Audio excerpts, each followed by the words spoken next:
नमस्कार दोस्तों, स्वागत है आप सभी का आपके अपने channel GS with Alam sir पे। दोस्तों, यह जीएस प्रश्नोत्तरी का तीसरा भाग है। शुरू करते हैं। किस गवर्नर जनरल के ऊपर उसके कार्यकाल के दौरान महाभियोग प्रस्ताव लाया गया था? वारेन हेस्टिंग गवर्नर जनरल था, जिसके ऊपर महाभियोग प्रस्ताव लाया गया था सदन में, लेकिन उसने महाभियोग प्रस्ताव आने के जस्ट बाद अपने पद से इस्तीफा दे दिया था। ये शायद उसी समय का फोटो है। काफ़ी उदास दिख रहा है Warren Hastings. Warren Hastings Bengal का अंतिम गवर्नर था और उसी के समय में 1773 का रेगुलेटिंग एक्ट आया था, जिसके अंतर्गत बंगाल के गवर्नर को बंगाल का गवर्नर जनरल नियुक्त किया गया और उसके अधीन उसके अंतर्गत बम्बई और मद्रास प्रेसिडेंसी बनाई गई, जहां पर गवर्नर की नियुक्ति हुई। तो बंगाल का गवर्नर जनरल कहा जाने लगा 1773 के रेगुलेटिंग एक्ट के अंतर्गत। तो इस प्रकार वारेन हेस्टिंग्स पहला बंगाल का गवर्नर जनरल था। और भारत के प्रथम governor general Lord William Bentinck, और भारत के प्रथम वायसराय लॉर्ड कैनिंग, और बंगाल का प्रथम गवर्नर रॉबर्ट क्लाइव बना था।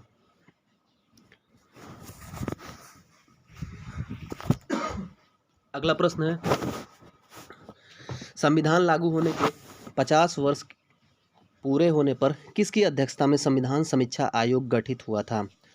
तो सन 2000 में सर्वोच्च न्यायालय के न्यायाधीश थे वेंकट चलैया जी। उनकी अध्यक्षता में एक समिति गठित हुई थी, जो संविधान के कार्यचालन की समीक्षा के लिए गठित की गई थी। हालांकि इसके सुझाव स्वीकार बहुत हद तक नहीं किए गए थे। इनके कुछ सदस्य थे इस समिति के, उन्होंने ही उसका विरोध कर दिया था। अपने देश का संविधान 26 जनवरी 1950 को लागू हुआ था और 26 नवंबर 1949 को पूर्ण रूप से तैयार हो गया था। अगला प्रश्न है, समान नागरिक संहिता का वर्णन किस अनुच्छेद में है? तो भारतीय संविधान के अनुच्छेद 44 में कॉमन सिविल कोड या समान नागरिक संहिता का वर्णन है।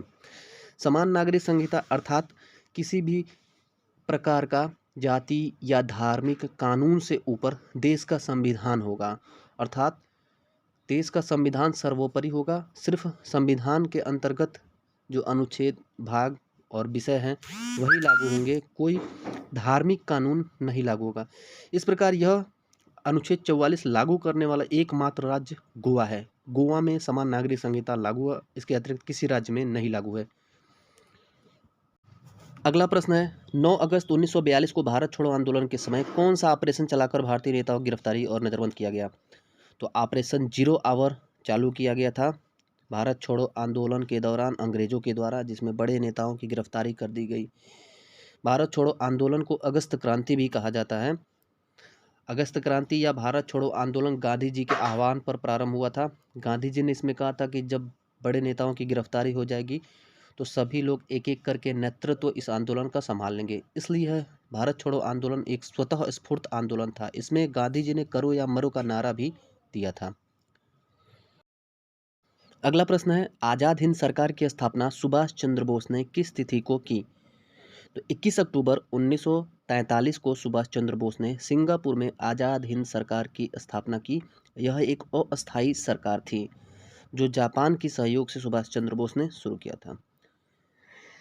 सुभाष चंद्र बोस का जन्म 23 जनवरी 1897 ईस्वी को बंगाल के कटक क्षेत्र में हुआ था। वर्तमान में कटक उड़ीसा का एक जिला है।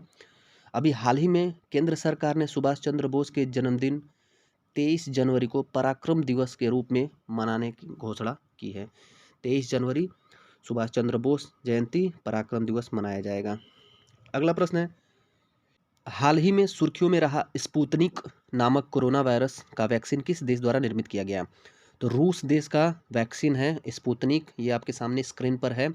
इसके अलावा भारत में कोवैक्सीन और कोविशील्ड नामक कोरोना का वैक्सीन बना था। इसके अतिरिक्त अभी हाल ही में सुर्खियों में फाइजर और मोडर्ना, ये आपके सामने स्क्रीन पर 2 वैक्सीन और हैं, इसको अमेरिका ने निर्मित किया है। इस प्रकार यही वैक्सीन प्रचलन में है वर्तमान समय में। अगला प्रश्न है, गरीबी के दुष्चक्र का सिद्धांत किसने दिया था? तो गरीबी के दुष्चक्र का सिद्धांत एक प्रसिद्ध अर्थशास्त्री रेगनर नर्क्से ने दिया था। उन्होंने बताया था कि गरीबी किस प्रकार एक चक्रण के तरह समाज या देश को खोखला बनाती है। उन्होंने बताया कि गरीबी के कारण कम उत्पादकता होती है, कम उत्पादकता से कम आय होती है, कम आय के बाद से कम किसी भी चीज़ की डिमांड होती है। जब यानी कि उत्पादन नहीं होगा, आय नहीं होगा, तो उस चीज़ की डिमांड होगी तो पूंजी की कमी होगी, जिसके कारण गरीबी आएगी। यही गरीबी के दुष्चक्र का सिद्धांत है, जिसको रेगनर नॉक्स ने दिया था। अगला प्रश्न है, भारत में पंचायती राज व्यवस्था सर्वप्रथम किस क्षेत्र से लागू हुआ? तो भारत में पंचायती राज व्यवस्था राजस्थान के नागौर जिले से प्रारंभ हुआ था। पंचायती राज व्यवस्था का शिल्पकार बलवंत राय मेहता जी को कहा जाता है। बलवंत राय मेहता समिति की सिफारिश पर 1957 में जो गठित हुई थी, पंचायती राज व्यवस्था लागू हुआ था। उसके बाद अशोक मेहता समिति की सिफारिश पर पंचायती राज व्यवस्था द्विस्तरीय लागू हुआ था। और पंचायती राज व्यवस्था को संवैधानिक दर्जा एलएम सिंधवी समिति की सिफारिश पर किया गया था। 24 अप्रैल को प्रत्येक साल पंचायती राज दिवस मनाया जाता है। सर्वप्रथम पंचायती राज व्यवस्था राजस्थान में लागू हुआ था और दूसरा राज्य आंध्र प्रदेश है, जहां पंचायती राज व्यवस्था लागू हुआ था। दिल्ली, अरुणाचल प्रदेश, मेघालय, जम्मू कश्मीर, नागालैंड में पंचायती राज व्यवस्था अभी भी लागू नहीं है। उत्तर प्रदेश में त्रिस्तरीय पंचायती राज व्यवस्था लागू है। अगला प्रश्न है, प्रकाश वर्ष किस भौतिक राशि का मात्रक है? तो दूरी का मात्रक है, लंबी दूरी का मात्रक है प्रकाश वर्ष। देखिए यहाँ पे यूनिट कुछ दिए हुए हैं। 1 किलोमीटर बराबर 1000 मीटर, 1 मील बराबर 1.6 किलोमीटर, 1 नॉटिकल मील बराबर 1.852 किलोमीटर, 1 खगोली की यूनिट या astronomical unit is equal to 1.495 into 10⁻11 metre. एक प्रकाश वर्ष बराबर 9.46 गुणे 10⁻15 मीटर और एक पार्सेक बराबर 3.26 प्रकाश वर्ष। प्रकाश द्वारा एक साल में जो दूरी तय की जाती है उसे ही प्रकाश वर्ष कहा जाता है। अगला प्रश्न है, तानसेन का मूल नाम क्या था? तानसेन का मूल नाम रामतनु पांडे था। तानसेन अकबर के नवरत्नों में से एक थे, जो संगीत के एक महान विद्वान थे। तानसेन अकबर से पूर्व रीवा के महाराजा रामचंद्र के दरबार से संबंधित हैं।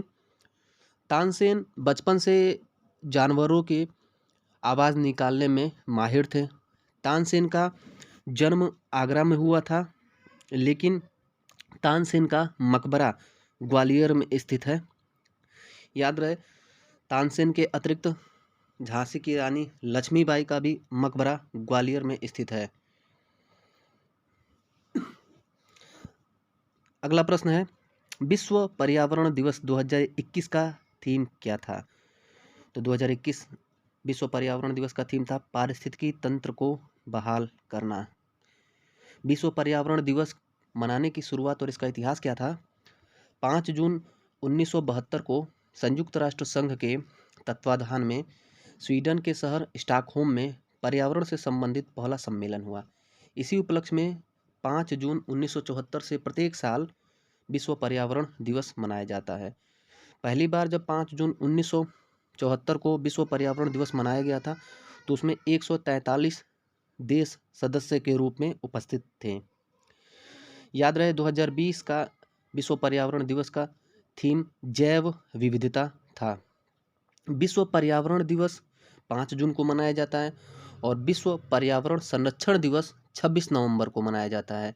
याद रहे, 26 नवंबर को संविधान दिवस या विधि दिवस भी मनाया जाता है, क्योंकि अपने देश का संविधान 26 नवंबर 1949 को पूर्ण रूप से बनकर तैयार हो गया था और कुछ अर्थात 15 अनुच्छेद 26 नवंबर 1949 को लागू भी हो गए थे। इसीलिए संविधान दिवस या विधि दिवस मनाया जाता है 26 नवंबर को। अपना संविधान पूर्ण रूप से 26 जनवरी 1950 को लागू हुआ था। अगला प्रश्न है, 2011 के जनगणना आंकड़ों के अनुसार भारत का जनघनत्व कितना है? तो भारत का जनघनत्व 382 है। याद रहे, 382 भारत का जनघनत्व है और भारत में सबसे ज़्यादा जनघनत्व वाला राज्य बिहार है, जिसका जनघनत्व 1106 है और दूसरे पर पश्चिम बंगाल है, जिसका जनघनत्व 1028 है। तीसरे पर केरल है, जिसका जनघनत्व 860 है और चौथे पर अपना प्यारा उत्तर प्रदेश है, 829। ये अभी हाल ही में कई बार एग्जाम में पूछा गया, बहुत महत्वपूर्ण डाटा, इसको याद रखे रहेगा कि भारत में सबसे ज़्यादा जनघनत्व वाला राज्य बिहार 1106, दूसरे पर पश्चिम बंगाल 1028, तीसरे पर केरल 860 और चौथे पर उत्तर प्रदेश 829 और भारत का जनघनत्व 382 है। यदि 2001 के जनगणना आंकड़ों को देखा जाए तो सर्वाधिक जनघनत्व वाला राज्य पश्चिम बंगाल था। 2011 के जनगणना आंकड़ों में पश्चिम बंगाल को पीछे छोड़कर बिहार सबसे ज़्यादा जनघनत्व वाला भारत का राज्य बना। यदि केंद्र शासित राज्य पूछा जाए तो दिल्ली में सबसे ज़्यादा जनघनत्व है। अगला प्रश्न है, स्प्रिंगिंग टाइगर किसके जीवन पर लिखी गई पुस्तक है? तो सुभाष चंद्र बोस के जीवन पर लिखी गई पुस्तक स्प्रिंगिंग टाइगर है। इसकी रचना ह्यू टोए ने की थी। देखिए सामने आपके पुस्तक है, एक उछलता हुआ बाघ दिख रहा है। दूसरा ये बुक आपके सामने है the Indian struggle. The Indian struggle पुस्तक सुभाष चंद्र बोस ने स्वयं लिखी है। तो इंडियन स्ट्रगल पुस्तक के लेखक सुभाष चंद्र बोस हैं और सुभाष चंद्र बोस के जीवन पर लिखी गई पुस्तक द स्प्रिंगिंग टाइगर के लेखक ह्यू टोए थे। ह्यू टोए ने सुभाष चंद्र बोस के जीवन पर और उन्होंने जीवन में जो संघर्ष किए हैं उसके ऊपर यह पुस्तक लिखी है। अगला प्रश्न है, भारत का सबसे बड़ा क्षेत्रफल वाला केंद्र शासित राज्य है? तो देखिए इसमें बहुत कंफ्यूजन है। याद रख रहिए कि जम्मू कश्मीर सबसे ज़्यादा क्षेत्रफल वाला केंद्र शासित राज्य है। 1,00,000 किलोमीटर से ज़्यादा उसका क्षेत्रफल है। और लद्दाख दूसरे पर है, जिसमें बहुत सा कन्फ्यूजन है। उसका मैप देखने पर लगता है लद्दाख सबसे ज़्यादा क्षेत्रफल वाला है, लेकिन लद्दाख की दोनों साइड में एक तरफ अक्साई चीन है, एक तरफ पीओके है। इन दोनों को छोड़ने के बाद लद्दाख छोटा राज्य हो जाता है। इसलिए भारत का सबसे बड़ा क्षेत्रफल वाला केंद्र शासित राज्य जम्मू कश्मीर है और सबसे छोटा केंद्र शासित राज्य लक्षद्वीप है। और सबसे ज़्यादा जनसंख्या वाला केंद्र शासित राज्य दिल्ली है और सबसे कम जनसंख्या वाला केंद्र शासित राज्य लक्षद्वीप है। अभी हाल ही में दादरा नगर हवेली और दमन दीव दोनों को मिलाकर के एक केंद्र शासित राज्य बना दिया गया। अगला प्रश्न, किस सभ्यता को कांस्य युगीन सभ्यता भी कहा जाता है?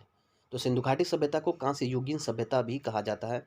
याद रखे रहिएगा, सिंधु घाटी सभ्यता के कई नाम हैं। हड़प्पा सभ्यता, इंडो वैली सिविलाइजेशन। तो इंडो वैली सिविलाइजेशन इंग्लिश नाम है। सिंधु घाटी सभ्यता क्यों कहा जाता है? क्योंकि इस सभ्यता में अधिकांश नगर सिंधु नदी के और उसकी सहायक नदियों के किनारे बसे मिले हैं। और इस सभ्यता का हड़प्पा सभ्यता नाम इसलिए पड़ा क्योंकि सबसे पहला सिंधु घाटी सभ्यता या हड़प्पा सभ्यता में खुदाई किया जाने वाला शहर हड़प्पा था, जिसकी खुदाई 1921 में दयाराम साहनी ने की थी, रावी नदी के बाएं तट पर जॉन मार्शल के नेतृत्व में। कांस्य युगीन सभ्यता इसलिए कहा जाता है कि वहाँ पर जो भी औजार हथियार बनाए गए थे अधिकतर कांसे के बने हुए थे। सिंधु घाटी सभ्यता में कांसा का निर्माण तांबा और रांगे से किया जाता था। सिंधु घाटी सभ्यता की खोज दयाराम साहनी ने 1921 में की थी जॉन मार्शल के नेतृत्व में। और इसके बारे में सबसे पहले जानकारी 1825-26 ईस्वी में चार्ल्स मैसन ने दी थी और विलियम ब्रंटन ने कराची से लाहौर रेलवे लाइन बिछाते समय इसकी जानकारी दी थी।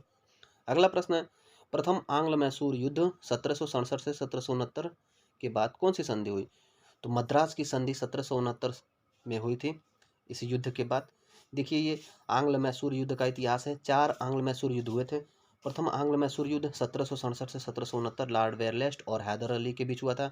इस युद्ध के बाद मद्रास की संधि हुई थी 1769 में। सेकेंड जो आंग्ल मैसूर युद्ध था वारेन हेस्टिंग्स और हैदर अली के बीच हुआ था। हैदर अली की मृत्यु हो गई थी तो उसका पुत्र टीपू सुल्तान इस युद्ध की बागडोर संभाल लिया था। इस युद्ध के बाद मंगलौर की संधि हुई थी 1784 में।